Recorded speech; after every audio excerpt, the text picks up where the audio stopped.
I invite you to hear these words from the Gospel of Luke that we share today. The parable of the Pharisee and the tax collector. He also told this parable to some who trusted in themselves that they were righteous and regarded others with contempt.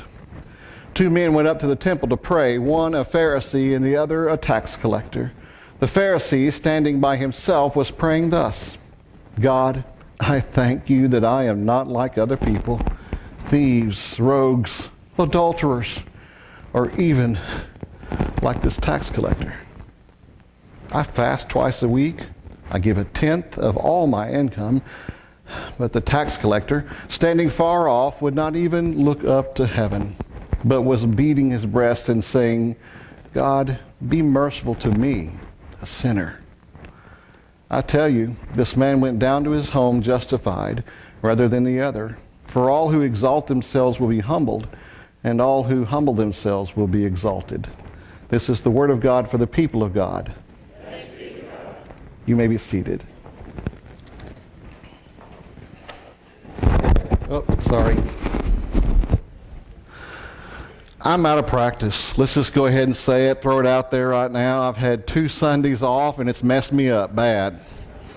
I've had to refine everything and kind of figure out again what's what. I am, though, this morning so grateful to be a part of a church that the perspective I've gained in these last 2 weeks has been wonderful.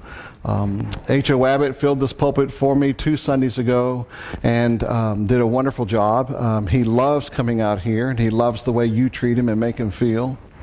And I listened to his message, and it was powerful. It was helpful. My regret is that I was on vacation that Sunday. And as it turned out, I was on a cruise ship, the first time I'd ever been on a cruise. And evidently on Sunday, I'm on a cruise. Sunday is just another day. And I was thinking about you. I was missing it. And I found myself trying to come up with hymns I could sing to myself. And as I walked or did something just to make it feel like a Sunday. But God gave me the perspective of how important it is sometimes to be in His place and to witness Him and experience Him wherever we are, but to make sure we know to keep the Sabbath. And then last Sunday, I got home, I got back and got my land legs back and started trying to get situated again. I didn't have to prepare a sermon. I was able to sit here in this congregation and witness the work of God's people in this church. And it's hard to admit, but you didn't miss me much at all last Sunday either. You carried on very well. It was wonderful and beautiful. Otis had already prepared me that he was going to be gone for his birthday and having such a chance to experience his day as a special day, well earned and deserved. And so I was prepared for some of that transition, but then when Derek preaches and speaks and all of you are going, great job, Derek, wow, and you give it, and I'm like, well, wait a minute. But again, the perspective of as much as we think sometimes that we fail to see what God can really do in each of us and every one of us. And one of the sad things I would probably say today is that in some ways we move back to routines and maybe the laity are less involved. And I would hope that we could find some way to bring the two closer together. You did a marvelous job last Sunday of leading your pastor in worship. So then, is it irony that today we have this passage dropped in our laps? That your pastor gets to preach a little bit about humility. I joke about it sometimes, and I'll tell people, God has taught me a lot about humility. And I guess one of the things I could celebrate in my life is that it's never been a problem for me. In spite of all my great qualities and talents and gifts and, this aura that I carry with me everywhere I go, He's kept me humble.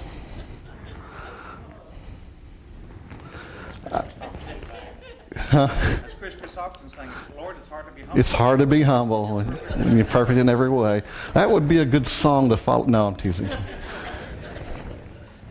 But the truth is that humility's not just about not thinking good of yourself or being contained in how you think about yourself.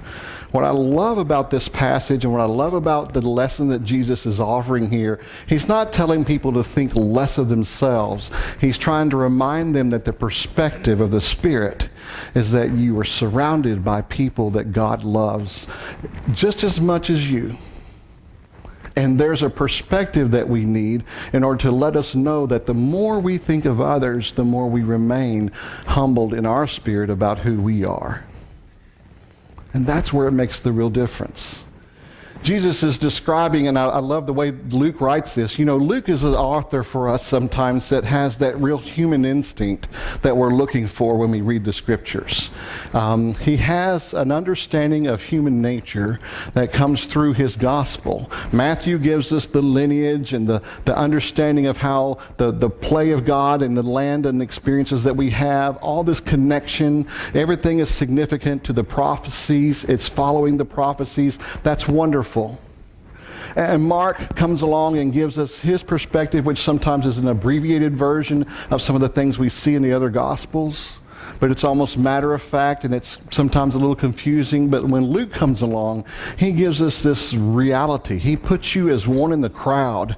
He lets you experience it, just like as if you were there, and you get to have the feelings and the emotions, and you understand the human nature of what's around you. And here he's doing it in a wonderful way when he gives us the context of what Jesus is teaching. He starts in verse 9. He also told this parable. Okay, we're used to that, the teaching. But then he puts it in the context. To some who trusted in themselves that they were righteous and that they were regarding others with contempt. What? That really happens? People do that? They have those moments that they start to believe what they hear? They have those moments in which they start to go, well, you know, maybe you're right. I've shared with you before, but those moments that I've thought the most of myself have been those moments that God has found a way to teach me a little bit of humility here and there. And those moments in which I find myself maybe hard on myself are the moments in which God really builds me up and says, no, you're worth more than that. And I think you probably have some similar experiences. So when we hear this context, we start thinking, okay, well, this is for those people, isn't it?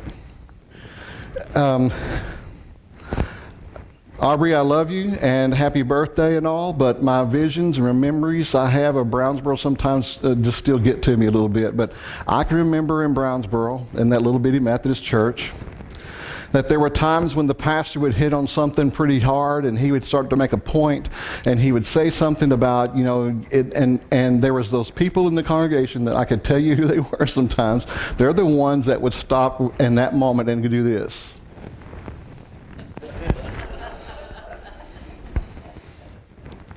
Because they knew there was someone in that room that needed to hear this, right?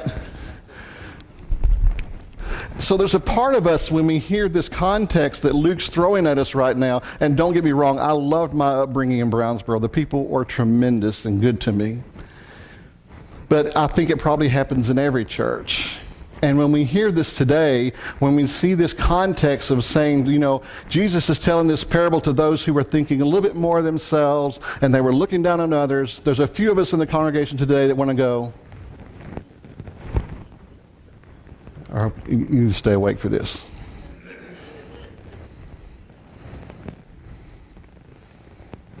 Every one of us has been there. That moment we thought, or we made the decision about someone else based on how we think about ourselves, perhaps. Maybe it wasn't intentional, but it just came out. Maybe it was something that crept up on us, that slowly but surely we started thinking and being overconfident in ourselves and not humble the way that we could be and the most effective we could be. So Jesus gives the parable, a story, a teaching, in which he offers for them two elements, two people in the same act, which is a religious and holy act of prayer. But the prayers are very different and distinct.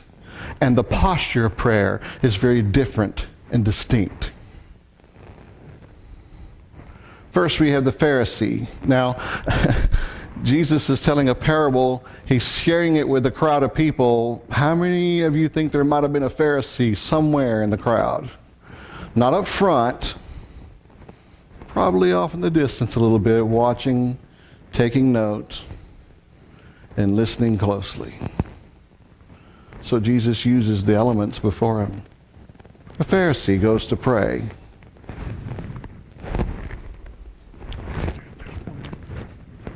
You're talking about him?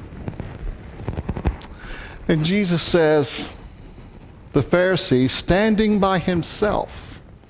Now, isn't that interesting? He's not among the others.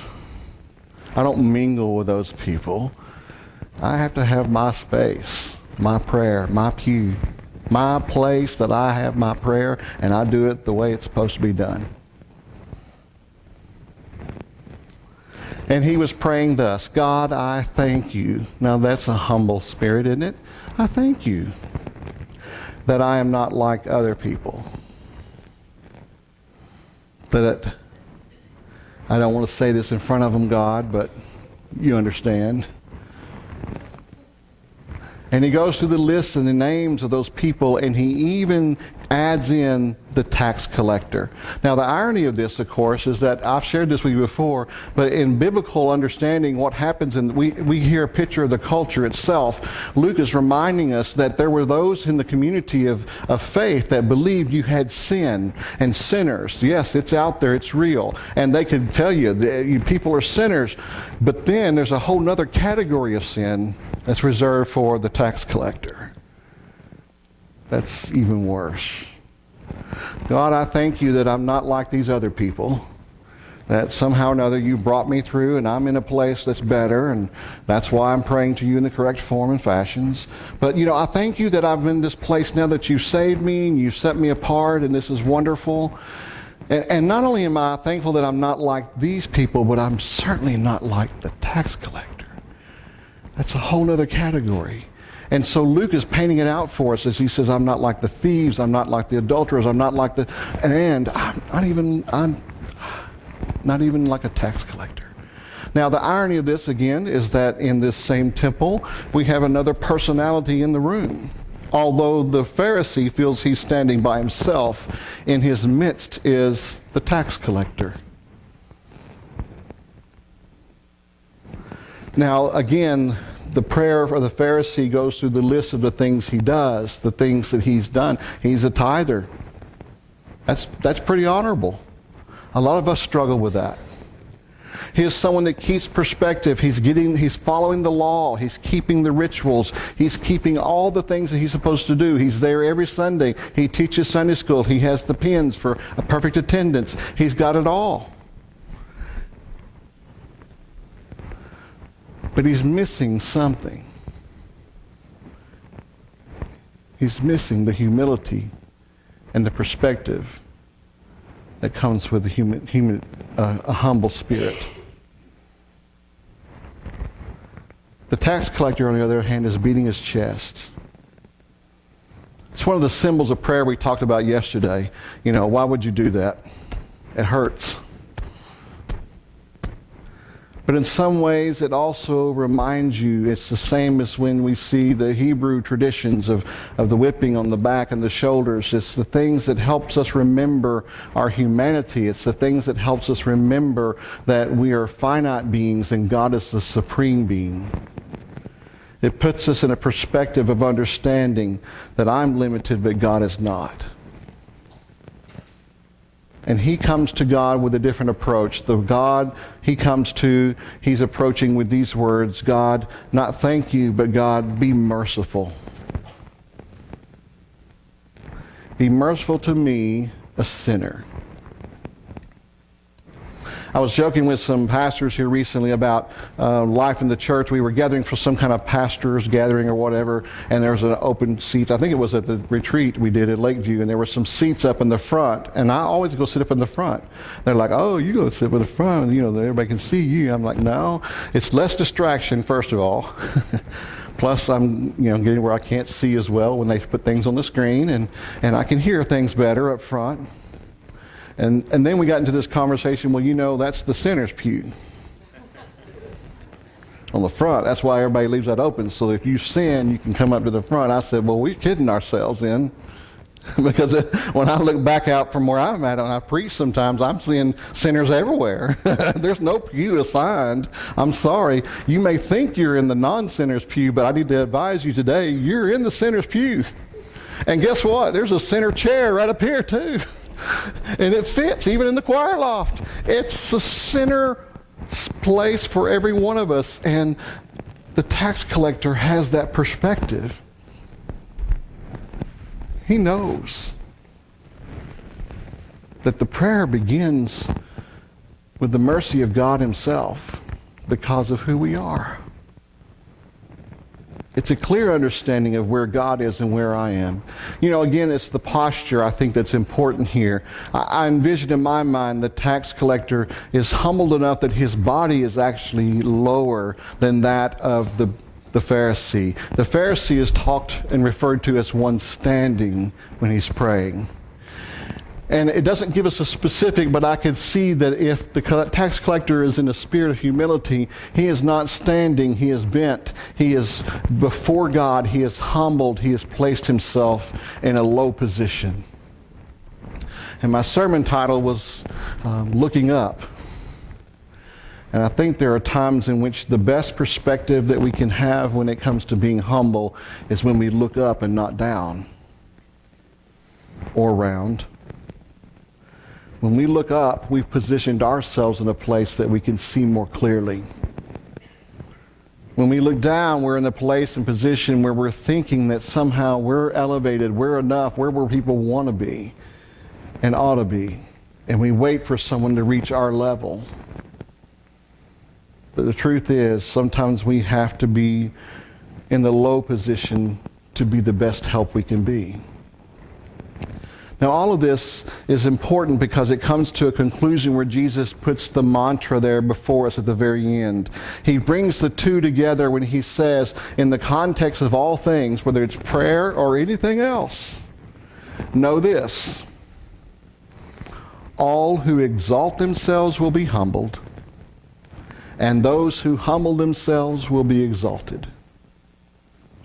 Now, I say that to you and me as the disciples of Jesus Christ today who are trying to find the right place to be that we can make the biggest difference. And what we're hearing, I hope, is this: if we're in the position that we're looking up, we're in the right place.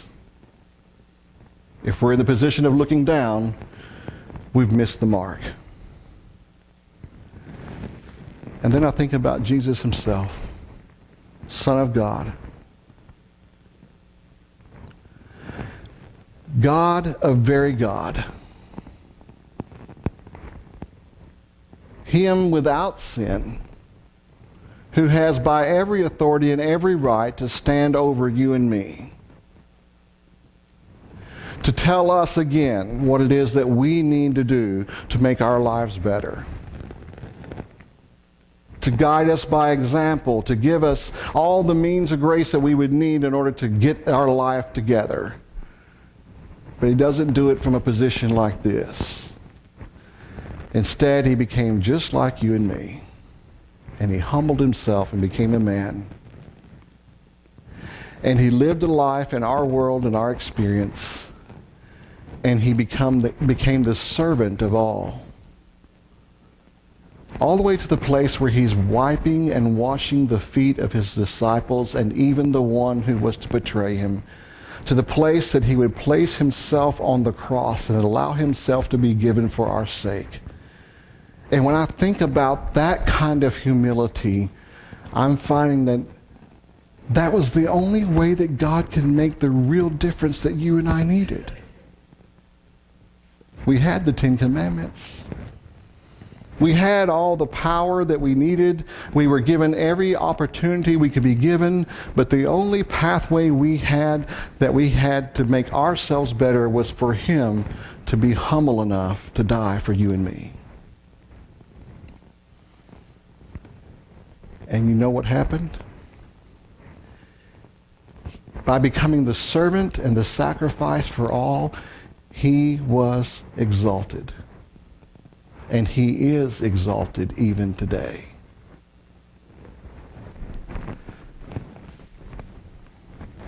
If If I want to model my life in a place where I could learn more how to live in a Christ-like spirit, it would be to put myself in a position of humility that he experienced from me. It would be approaching God in a merciful spirit and saying, God, forgive me, even a sinner. Help me, though I'm not worthy, to help anyone that I could help, to make a difference where I can make a difference. I want to share a thought with you about something that happened to me, and then I'll wrap this up. So I'm on this cruise, my first ever.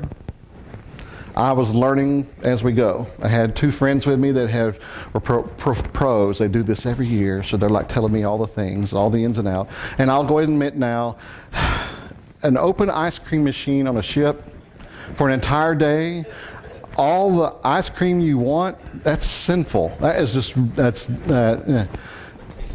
but it works. But that put aside, we did an excursion one day where we went to a beach, and for 5 hours you had this private beach just to hang out, and it was gorgeous and beautiful. The water was crystal clear, you could see your feet and everything, and you just stood in the water and you visited and talked. And it was just, and you had these nice chairs set up for you with umbrellas where people would bring you stuff and talk to you and help you and serve you, and you were like a king.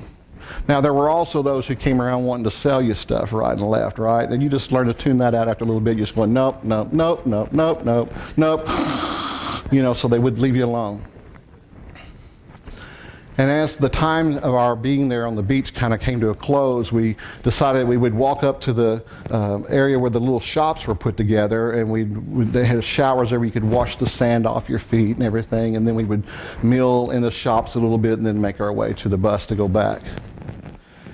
And as we were picking up in our area, and I'm start picking up all the trash, I see a trash can, I'm carrying over trash to the trash can, and they're walking, my friends are walking on to the showers, and as I approached the trash can, you need to know there were security people around the area that had the white shirts and everything, and they were there to help patrol the area to make sure that we weren't bothered by the other people. That really was their function, because they didn't even carry guns. They just walked around, they would like look at people, and then you'd see them walk off. So we were secure. But as I was walking towards the trash can with the stuff I was going to throw away, the security guy was walking towards the same trash can, and that was then that I noticed that there was someone bent over in the trash can. A pretty disheveled guy, digging through the trash. And the security guy was obviously on a line to help correct him and get him out of the way. And I paused and waited a little bit before I approached the trash can, and what I saw was the security guy walking up, the guy in the trash can raising up. He had an aluminum can in his hand, and he stuck it in a bag. And he had another sack of some stuff that probably was some leftover food. And he had it in his hand, and then their eyes met. And I thought, here it comes. The security guy walks up to him, stopped, looked him in the eye, and then he put his hand on his shoulder. And then he moved on, and the gentleman that was digging in the trash made his way away from the crowds. Without a word, security was taking care of the problem. But what touched me in that moment was when I saw the hand of the security guy reaching and just putting a soft, not a grip, it was a soft hand and a pat, and the eyes that met that almost said in that spirit, I have been there, I know where you are, I feel what you're going through, it's okay. That thought haunted me for the rest of the day and that night, and I began to experience again all the ways that I've had a God in my life that has done that same exact thing for me. He has had all the power, all the authority in this world to hold me accountable for every sin of my life. I have no reason whatsoever that he could love me and forgive me. I have no justice in that. Do you hear what I'm saying? I can't earn that. He has every reason to be the one that walks up to me and says, your time is up, you've done enough, and it's time to call it quits. I need you to be out of here. Instead, he puts his hand on me and he says, I understand. And I'm not going to give up. I don't want you to give up.